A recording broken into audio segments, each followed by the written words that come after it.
Bien, bonjour tout le monde, bienvenue à cette autre édition de Conseil de vie et de Fantasy avec Simon et Danny.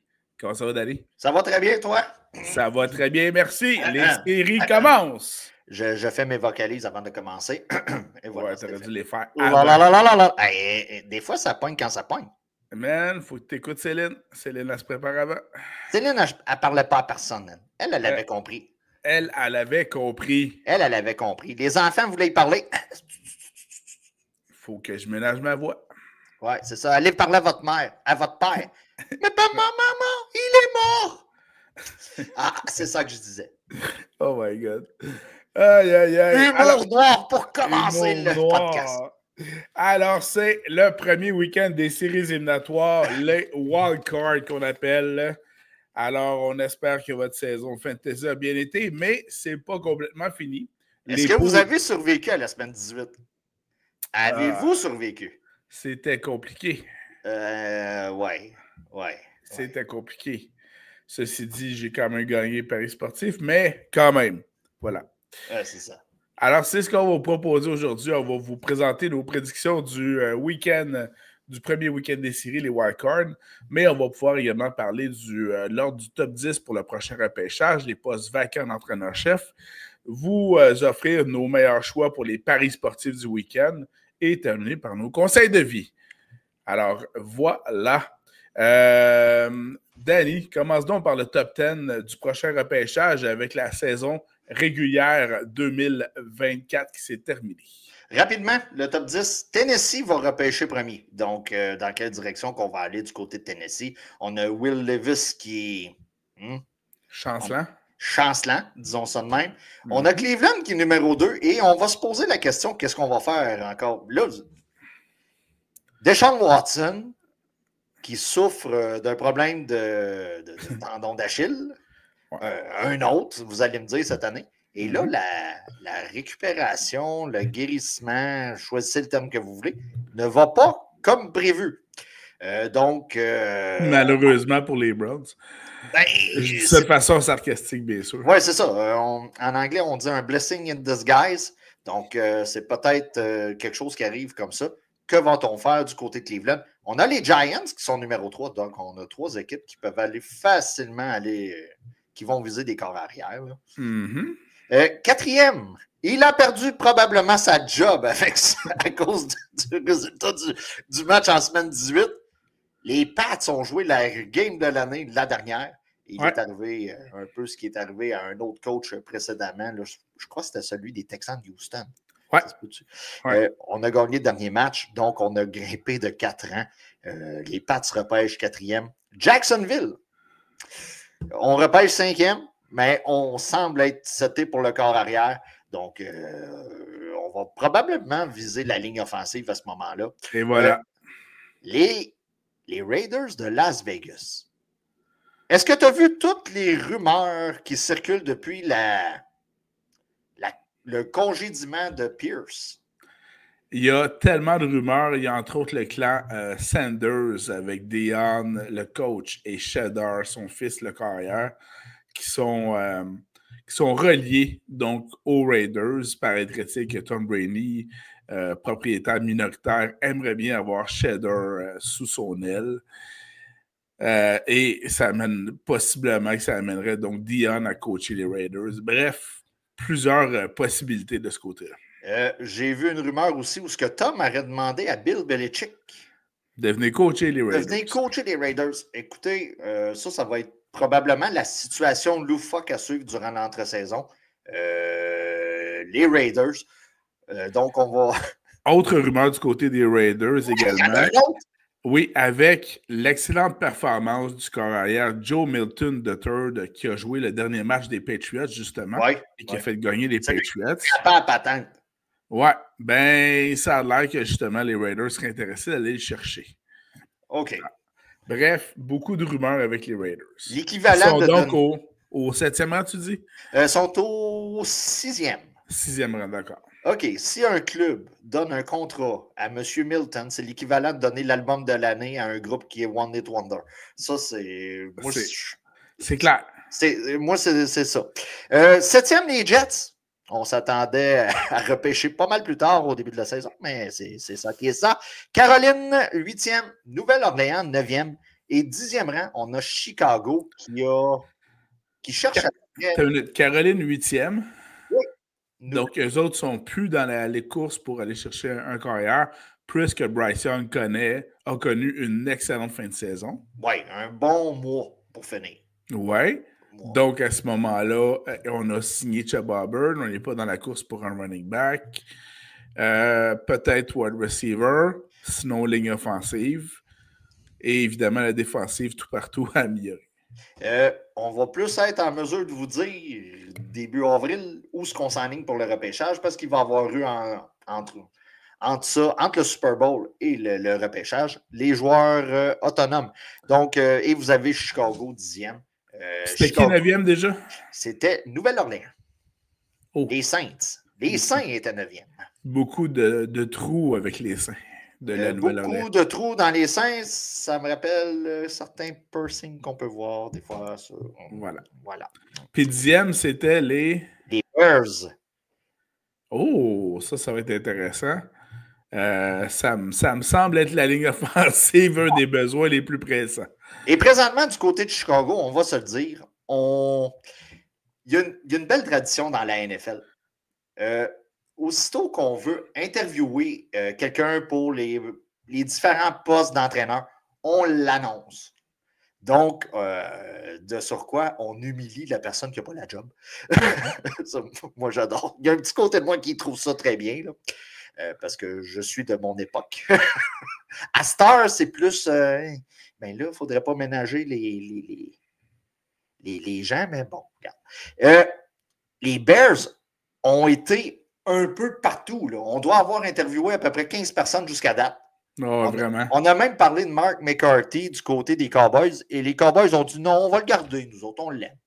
Donc, quand je parlais de blessing in disguise tantôt, choisissez votre camp pour le blessing, dans le fond.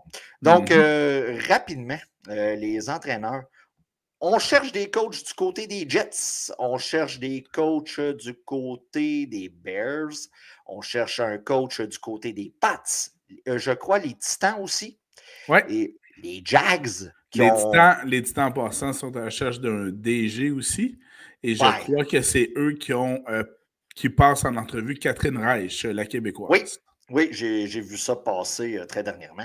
Et on en a parlé tantôt, les Raiders. Donc, ça va être des choses à surveiller durant notre saison. On a même parlé d'échanges contre le coach des Vikings. Certains clubs se sont intéressés et ont fait la demande aux Vikings, puisqu'il reste 1 an de contrat et on n'a pas signé d'extension de ce côté-là. Donc, ça va être une situation à suivre au cours des prochaines semaines. Paraîtrait-il qu'il y a même des équipes qui se sont manifestés auprès des dirigeants des Steelers pour voir s'il était possible d'acquérir Mike Tomlin via un échange. Un gars s'essaye. Voilà. Un gars s'essaye. Alors, c'était les postes vacants d'entraîneur-chef. Allons-y avec les prédictions du week-end, mon cher. Yes, je te laisse commencer, Simon. Oui, allons-y en ordre chronologique. Donc, débutons avec les matchs du samedi.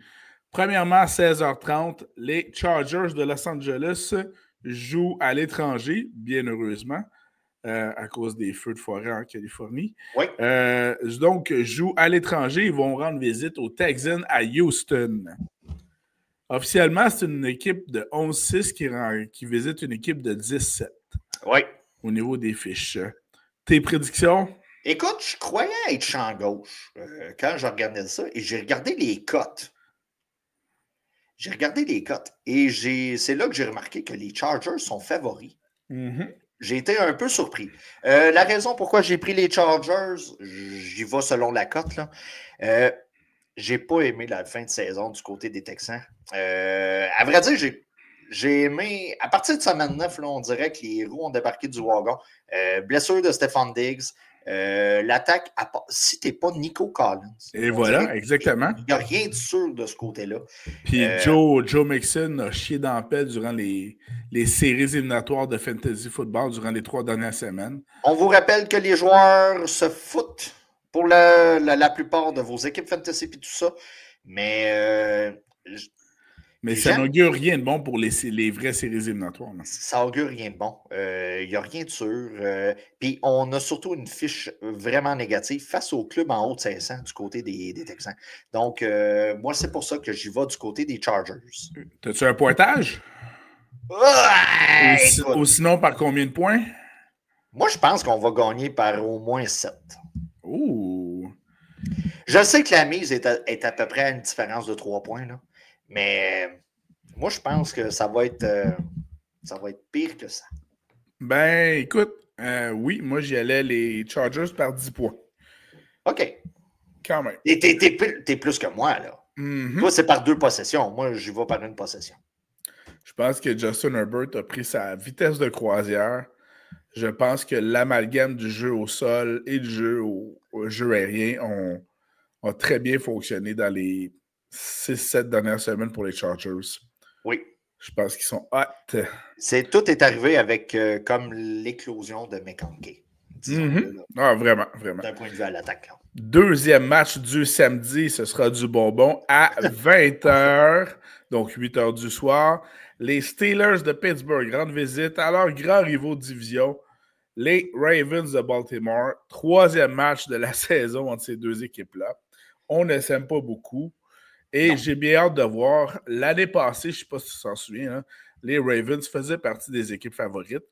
Arrivés en série, on avait oublié la formule qui nous avait permis de gagner tous ces matchs en saison régulière, c'est-à-dire courir, courir et courir.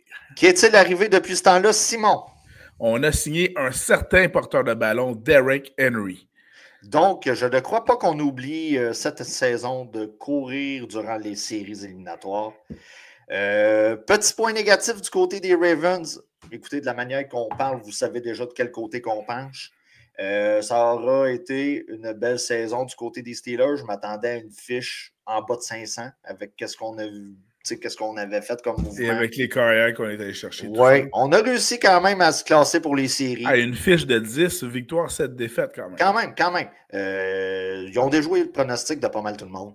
Ouais. Je m'attends quand même à une victoire des Ravens par au moins 2 possessions. Donc, je m'attends quand même à une varlope, une dégelée. Choisissez le terme que vous voulez, là. Une crise de volée, là, comme certains disent. Là. Donc, je sais que je m'attends à un début de match très serré. Puis à partir de la demi, là, j'imagine que tout va éclater. On a eu la nouvelle comme quoi Zay Flowers était out de la partie, donc ne jouera pas samedi soir pour les Ravens. Mais comme normalement, le plan de match n'est pas autour de ce receveur de passe-là, ça ne changera rien.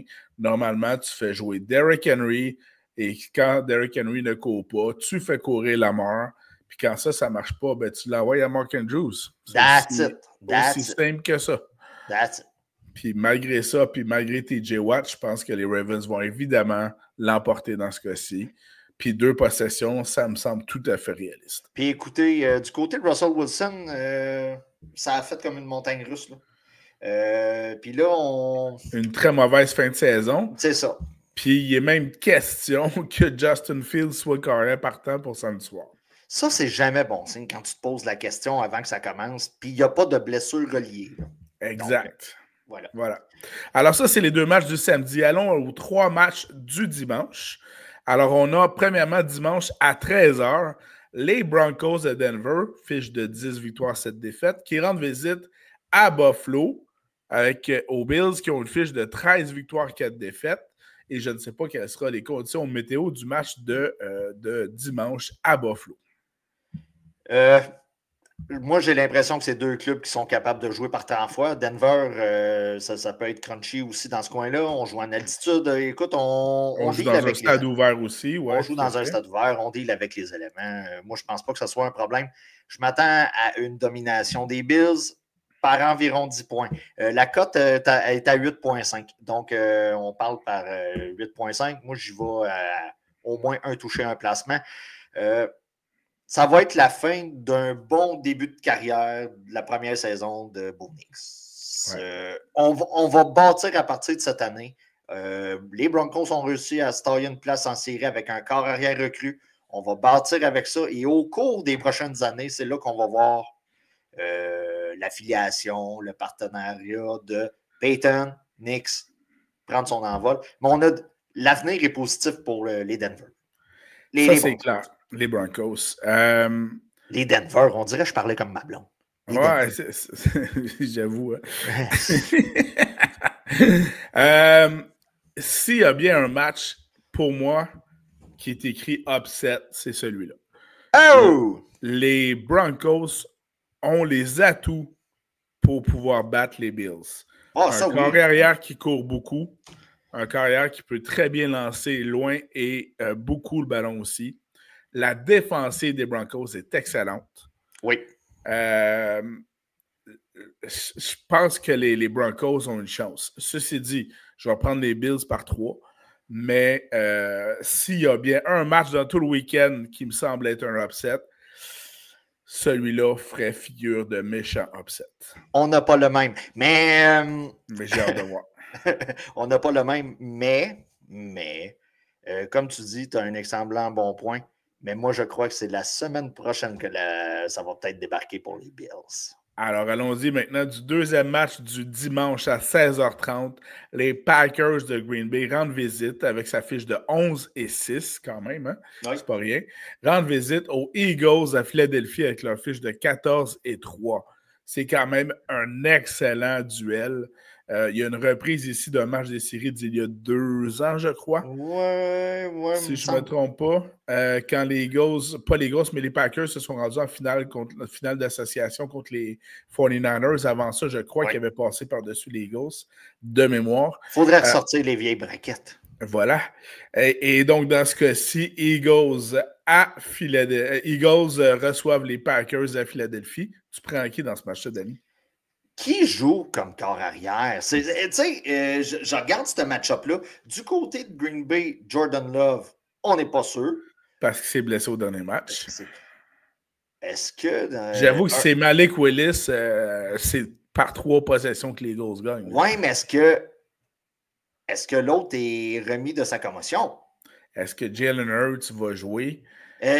Moi, je regarde ce match-up-là, puis normalement, on prend les meilleurs effectifs des deux côtés, on prend pour acquis qui joue, victoire des Eagles. C'est serré, par contre. Je m'attends environ à une différence de 3 points de mon côté. Puis je pense qu'on va avoir la frousse du côté des Eagles. Mais là, si on a Jordan Love qui joue d'un côté, puis Hurts n'est pas rétabli de sa commotion, on a une possibilité d'upset ici. Là. On a une possibilité d'upset. Dans ce cas-ci, il ne faut pas oublier qu'il y a un facteur très important. On est en séries éliminatoires. Puis oui, tu as raison, les carrières partants, ça va avoir une incidence, mais pas tant que ça. Pourquoi je te dis ça? Le plan de match du côté des Eagles n'est pas compliqué. Tu donnes le ballon à Saquon Barkley tout le temps. Ouais, mais tu vas fermer la boîte. Ouais, je sais. Mais un moment donné, il faut que tu te fasses battre dans les deux aspects du jeu. C'est sûr. Mais dans ce cas-ci, je privilégie grandement les Eagles. J'aime mieux voir Kenny Pickett que de voir du côté des Packers Malik Willis. Je sais, mais, disons-le, c'est le match le plus chiant à décrire. Je brise le 4e mur, on est jeudi, puis il fait soleil. Donc, faites une déduction. Il est peut-être 7h30 le matin ou il est peut-être 5h le soir. Ah non, le soleil, il est pas mal. Bon, 4h, mettons. 4h. OK, on est là-dedans. Présentement, on en est là. On ne sait pas qui joue comme corps arrière. Et le pronostic peut changer bout pour bout lorsqu'on va avoir, dans le fond, les inactifs, là, les joueurs inactifs. Ouais. Présentement, si je prends pour acquis que tout le monde est là, tout le monde va bien, tout le monde joue, puis tout le monde est à 100%, ce qui n'est jamais vraiment le cas, je favorise les Eagles par 3 points. Bon, ben excellent. Je m'attends à un bon petit match serré. Ben oui, c'est ce qu'on va avoir, je crois. Puis je pense effectivement que Saquon va pouvoir démontrer son grand potentiel. Alors, du côté du troisième match de ce dimanche 12 janvier, le troisième match, donc, débute vers 20h, à peu près en même temps que le gala des billets Célébration Québec. Ah ouais? Je me demande qui va avoir la meilleure cote d'écoute. Alors, dans ce côté-ci... Célébration, mon homme. C'est une institution. Voilà. On a donc C'est encore Sébastien Benoît qui anime ça. Je ne sais pas. Sébastien Benoît anime tout. Depuis que Guillaume a fait ses affaires. Guillaume est même... des arbres.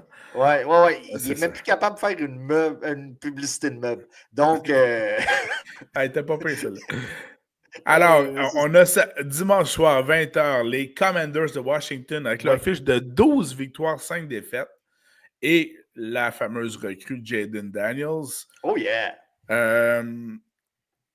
Qui vont rendre visite à Tampa Bay, aux Bucks de Baker Mayfield avec leur fiche de 17, gagnant de la division sud, donc dans la nationale. Alors, qui prends-tu dans ce duel-là, Danny? À contre-cœur, je prends les Bucks pour battre les Commanders. La défensive des Commanders va être... C'est un peu le tendon d'Achille. C'est un peu comme celui de Deschamps. C'est le tendon d'Achille qui cède. Et du côté des Commanders... je m'attends à un match très offensif parce que veut pas, même Tampa Bay, pour moi, c'est pas une défensive vraiment. Qui est extraordinaire, non? Qui est extraordinaire. S'il y a un match qui peut avoir un upset, toi, tu as parlé des Broncos contre les Bills. Moi, je dis que c'est celui-là. Je prends tout de même les Bucks. Les favoris, ouais, c'est quoi? C'est les Bucks. Sont favoris par environ 3 points. Je me tiens avec ça parce que je m'attends à tout un show. Je vais effectivement aller dans le même sens que toi dans ce cas-ci. Les Bucks de Baker Mayfield, plus d'expérience, évidemment. Tu sais, en saison régulière, tu es un carrière recru. Les gens ne te connaissent pas encore, ça va. Mais en série, tu vas te faire bombarder avec des formations défensives que tu n'as jamais vues dans la saison régulière. Baker, il en a vu. L'expérience de Baker va pouvoir aider grandement. Évidemment, Bucky Irving va grandement aider aussi. C'est un peu là que je voulais aller. Le contrôle du ballon devrait être mieux du côté des Buccaneers. Selon moi, du côté des Commanders, malgré qu'on a Eckler, qui est quand même un gars d'expérience. Oui, mais ils ne font pas jouer beaucoup. C'est plus Brian Robinson qui court. C'est ça. Avantage marqué du côté des Bucks. On a un monstre à 3 têtes là, dans le champ arrière. Là. Donc, écoutez, moi, le contrôle du ballon, défensive moins suspecte du côté des Bucks. Donc, avantage Bucks. Bucks par 7 de mon côté. Ah, OK. Ben, écoute. C'est pas si mal. C'est pas si mal. Allons-y avec le dernier match. On est toujours dans la possession. Dans la possession. Le dernier match de la première ronde des séries éliminatoires se déroule un lundi soir. Oui. Hein? On retourne à un Monday night. C'est un désavantage, moi, je trouve un peu là, pour les deux équipes qui jouent là. Oui, tout à fait. Oui, c'est ça. Moi, je trouve que c'est un désavantage. C'est des avantages pour la deuxième ronde pour l'équipe qui va avoir gagné le premier match. Ben, écoute, c'était ça mon point. Voilà, tout à fait, parce que techniquement, ils vont quand même bénéficier d'1 ou 2 jours de plus pour jouer leur match lundi soir. On parle donc ici des fameux Vikings du Minnesota avec leur magnifique fiche de 14 victoires, 3 défaites, qui rendent visite aux Rams. Mais là, je ne le dirais pas à Los Angeles avec les feux de forêt. Ça se peut très bien qu'au lieu d'être au SoFi Stadium à LA, que le match soit transporté au domicile des Cardinals de l'Arizona. Attendons voir. Voilà. On a déjà vu. Mais d'un côté ou de l'autre, je crois que le stade des Cardinals est à l'intérieur, dans un dôme. Donc, on joue à l'intérieur, d'une manière ou de l'autre. Donc, pas d'éléments météo qui devraient influencer le cours de la partie. Puis à la quantité de gens qui vont en Arizona jouer au golf l'hiver, des Québécois, je pense pas que la température soit un problème du côté non, en effet. Alors, entre les Vikings et les Rams, tu prends qui, Danny? J'y vais pour l'upset. Là, vous allez dire, c'est qui le favori? Ben, c'est les Vikings. Les Vikings sont favoris? Les Vikings sont favoris. Donc, j'y vais pour l'upset. avec les OK, Rams. on a le même upset là-dessus d'abord. Tout simplement, je commence à percevoir une ballonne qui dégonfle du côté de Sam Darnold. On l'a vu la semaine dernière, en tout cas. On l'a... Il a manqué des joueurs libres, pas à peu près. Là. Puis Ouais, pas juste une fois. Là. C'est ça. Puis écoutez, on a l'expérience et on a le coaching du côté des Rams pour contrôler une attaque comme celle des Vikings.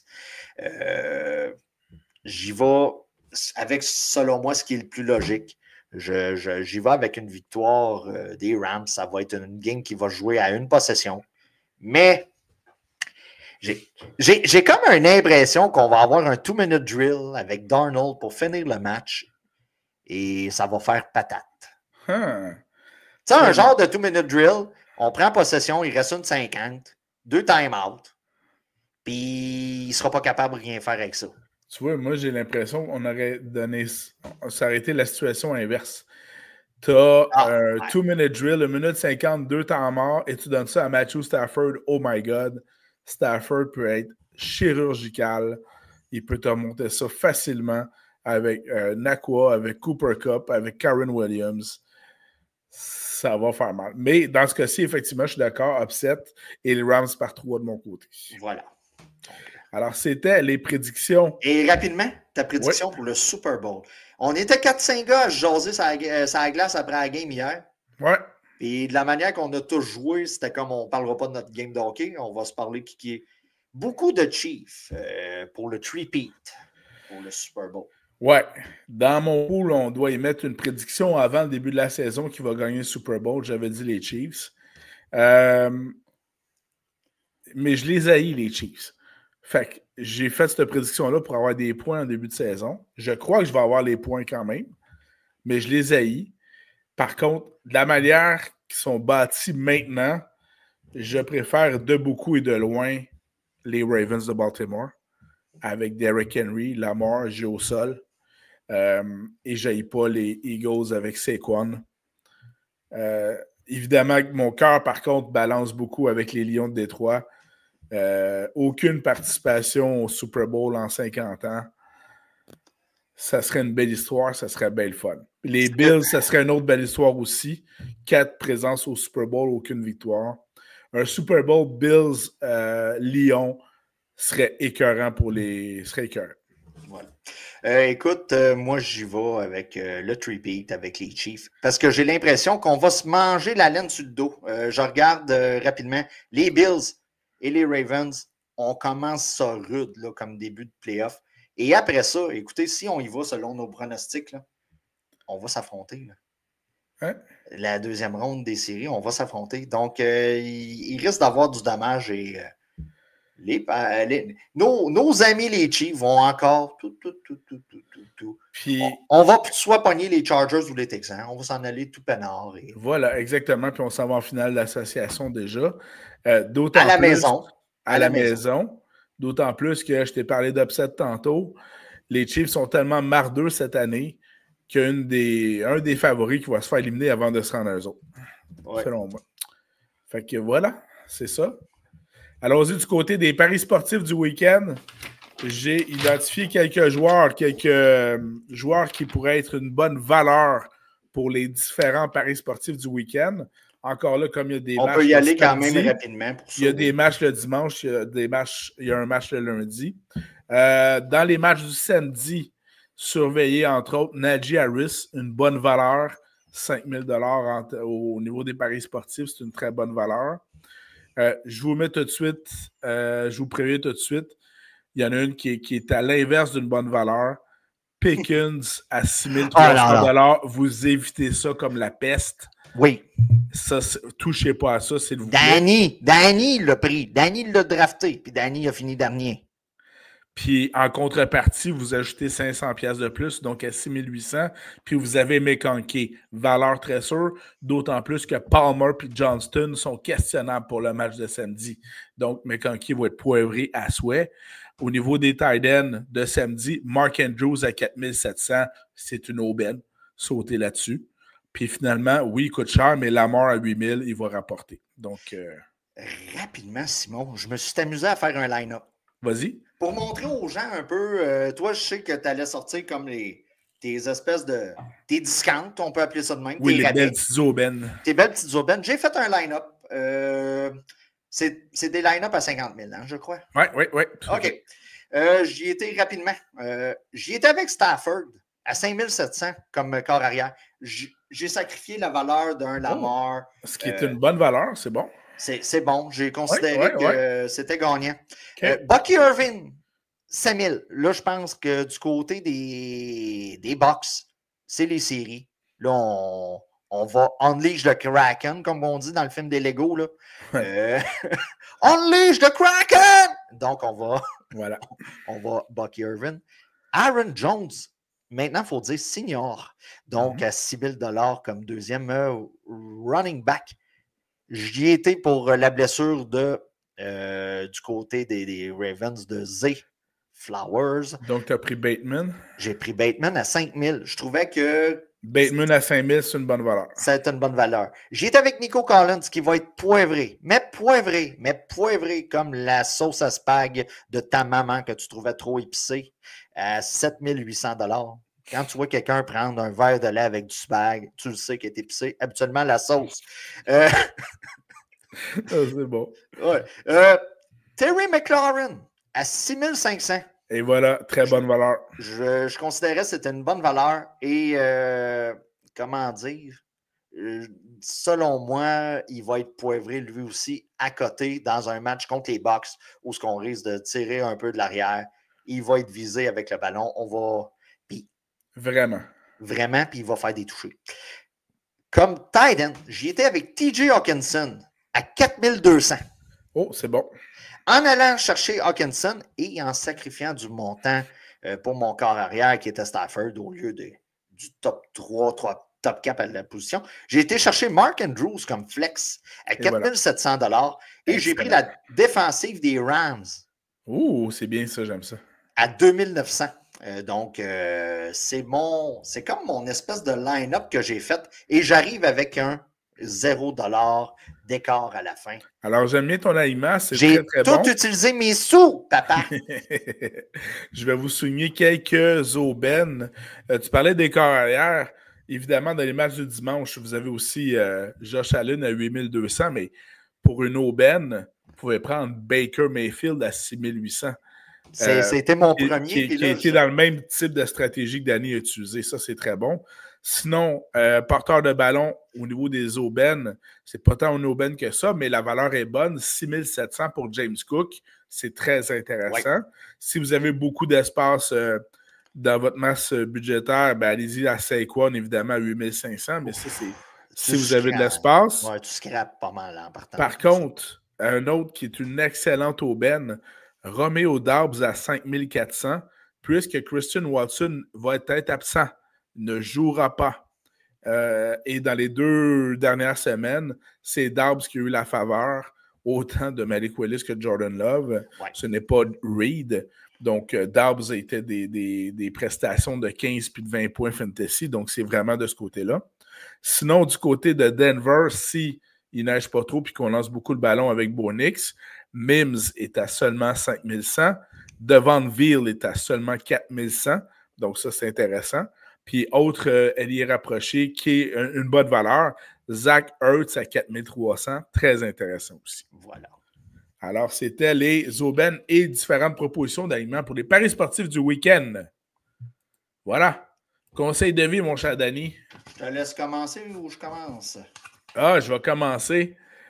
Je veux juste vous prévenir. Là, l'hiver est commencé. On a des petites tempêtes de neige. Ils vendent beaucoup. Quand vous mettez votre bac à déchets au chemin, puis que tu reviens le soir, puis il n'est plus là, puis il y a donc quelqu'un visiblement qui est parti avec, ça se peut aussi qu'il a été mis dans le camion. Là. Tout est possible dans la vie. Mais je fais juste vous dire un petit conseil comme ça. Faites attention, c'est parce que chaque bac a un numéro à côté, hein, dessus. Là. Fait qu'on sait que si vous piquez le bac à mon adresse, que moi, quand je marche, je suis capable de voir les numéros de série de vos bacs. Si je pogne le mien chez vous, ben je m'en vais vous le chercher, là. Hein? Ça, c'est très clair, là. Fait que, voilà. Ça, c'est le nom de ton voisin qui veut te le ramener. C'est excellent. Je m'excuse. Je m'excuse. Voilà. Un petit rappel. Début de la saison télé. Hey, excuse-moi, juste avant, t'en tu as parlé de voisins, je fais juste mentionner, moi j'ai des excellents voisins, je suis bien chanceux, mais les autres, à part de mes voisins, je me promène un peu, puis il y en a qui c'est suspect. Mais bon, mais moi j'ai des excellents voisins, et j'en suis très, très heureux d'ailleurs. Ben oui. Voilà. Bon, c'est mon rappel annuel ou semi-annuel que, bon, si un personnage meurt dans une émission de télé, voir ici l'émission des infirmiers et des infirmières à Radio-Canada. Oui, les gens ne meurent pas dans la vraie vie, OK? Normalement, si un personnage meurt, c'est qu'il trouve une job dans une autre série où ce que vous allez pouvoir les admirer et les voir raconter une nouvelle histoire. Normalement, avec le temps, je me dis, les gens vont comprendre, mais quand je vois mon Facebook et les commentaires de certaines personnes, je me dis qu'il faut que je fasse un rappel. Leur mort sert à faire avancer l'histoire que t'aimes, OK? C'est pas une vraie mort. C'est bien noté. Puisqu'on parle de mort, salutations à Julien Poulin, l'acteur. Oui. Écoute, plusieurs rôles marquants. On n'a pas besoin de dire lesquels. Vous le savez. Ensuite de ça, si vous êtes... Chez nous, Simon a beaucoup de misère quand je dis ça, mais je suis la personne probablement le plus avancée technologiquement chez nous. OK? Ce qui n'est pas peu dire. C'est pas peu dire. Mais là, je ne sais pas si tu as vu sur Netflix, il y a eu une grosse campagne de publicité, ça a commencé cette semaine. La lutte est rendue sur Netflix, Monday Night Raw. OK? Ouais.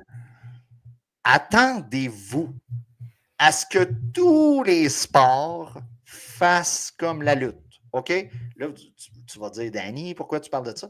Tout simplement, on commence à le voir avec le football, un match une fois de temps en temps sur Netflix. On tente le terrain, la Formule 1, les petites séries, puis tout ça.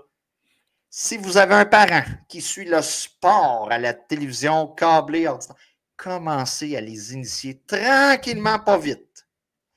Morceau par morceau au streaming, l'avenir est vers ça. On le voit. Et la lutte, là, a été une des premiers sports diffusés sur le câble et maintenant un des premiers sports diffusés live à tous les semaines sur le streaming. C'est un mouvement qu'on suit. Et normalement, la lutte est un des précurseurs et on le voit. Donc, commencez. Vous avez un père, une mère qui aime beaucoup le hockey. TVA Sport n'aura probablement pas le contrat qui s'en vient avec les pizzas Salvatore comme au bye-bye. Donc, commencez à initier à Amazon. Commencez à aller. Ben, je te confirme d'ailleurs que le hockey du Canadien du lundi soir est à Prime. Ouais. Mais tu sais, c'est à cause de nous au Québec. On est quand même chanceux. On a RDS qui nous enlève toutes les histoires, tu sais, le football du jeudi, la folie du vendredi fou, tu sais, tout est diffusé à RDS. Mais à un moment donné, on va voir des ligues qui vont dire tout le monde s'en va là-dessus, on deal pour un plus gros montant, puis on s'en va avec ça. Et je pense que la tangente s'en va là-dessus. Parce que quand on parle de la lutte, on va avoir les commentaires québécois comme à TVA Sport disponibles sur Netflix. Fait que commencez à avoir un pattern, là. OK? Tout à fait. Je ne veux pas être trop visionnaire, mais c'est un pattern. Commencez à initier vos parents. Tu sais, là, ton père, il écoute le hockey, il a 75 ans, 80 ans. Puis lui, c'est au 515, mettons. Ben là, il va falloir commencer à lui montrer le piton Netflix. Puis si tu ne veux pas y aller 4 soirs semaine, là, voir ton père. Ah, c'est n'importe quoi. C'est n'importe quoi, man! On vient de finir, nous autres aussi. C'est bon. Et salutations aux gens de la Californie pour les feux de forêt. Eux aussi remarquent qu'un peu comme Québécois, comme nous au Québec, qui payent beaucoup de taxes et ils n'ont pas trop de services, alors qu'ils manquent d'eau, alors que tu as l'océan Pacifique à côté et toutes sortes de choses comme ça. Là, je commence à voir des commentaires de Californiens qui disent on paye le plus de taxes ici des États-Unis et on a de la misère à avoir des systèmes d'urgence et tout ça, ben, j'ai juste le goût de leur dire, joignez-vous à nous, le Québec, et on peut vous en parler. C'est pas mal dans les plans d'un certain président américain. Oui. Oui. Mais voilà, ça, c'est autre chose. Ah, mais ça, t'écoutes les gens parler, puis on dirait que tout le monde pense que ça se fait en 1 an, merger des pays. Ben oui, c'est spécial. C'est spécial. On perd notre latin, puis un certain niveau de côté cérébral quand on entend des choses comme ça. On devient un peu... puis on se met à... Tu sais, là? Ouais. Tu sais, c'est ça, là. Bon, ben, merci pour ces excellents conseils de vie. À tout le monde, on vous souhaite des bons matchs pour les séries éliminatoires, la NFL qui commence ce samedi. Pour ceux qui embarquent dans mon pool de football, bonne chance à tout le monde. J'espère que tu vas m'envoyer tes prédictions, Danny, celle de ton gars aussi. Je viens de t'es faire, man! Ouais, mais là, tu me les enverras. Tu enverras celle de ton gars aussi. Parce qu'il va embarquer, c'est sûr. Ah, sûrement. On va falloir que j'en parle. Et voilà. Bon, ben là-dessus, bonne chance pour vos matchs. Bonne prédiction également pour vos paris sportifs. Donnez-nous-en des nouvelles. Et on se retrouve la semaine prochaine. Merci, Danny. Salut. Ciao, bye.